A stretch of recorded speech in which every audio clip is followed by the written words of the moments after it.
Nujno je, da vsi ostanemo doma, kar poleg strokovnjakov opozarjajo tudi znani Slovenci in Slovenke.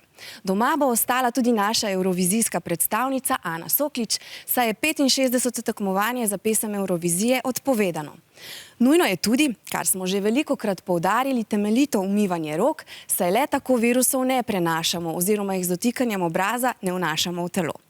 Milo in razkužilo naj bosta torej zdaj vedno pri roki. No, dovolj sta že voda in milo. Razkužilo uporabimo le, če mila ni na voljo. Milo, ta čudežni pripomoček, namreč uniči vse viruse, tudi take, ki nosijo krono. Si lahko predstavljamo kot posrednika med sprtima vodo in maščobo, v našem primeru je zdaj le tole olje.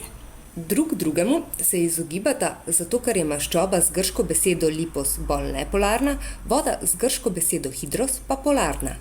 Če dobro pogledamo, vidimo, da maščoba, oziroma v našem primeru olje, plava na vodi, ker ima manjšo gostoto. Potem pa skoči milo, tudi detergent je milo, ki je amfifilno. Tudi ta beseda izhaja iz grščine, amfi pomeni namreč oboje, filija pa ljubezen oziroma prijateljstvo. Milo si želi, da se vsi skupaj družijo. Molekule mila imajo obliko bucike. Glava se silno rada druži z vodo, rep pa z maščobo. Kot vidimo, je milo, v tem primeru detergent, razgradilo maščobo. Tam, ker se med dva umeša še tretji, včasih kdo tudi nasrka.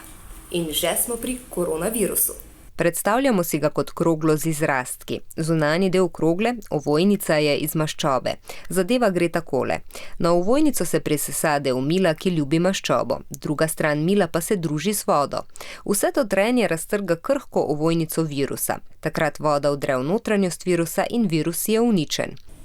A da se to zgodi, si moramo roke umivati dovolj dolgo, vsaj 1 minuto, le tako lahko milo in voda prodreta vse gube naših rok.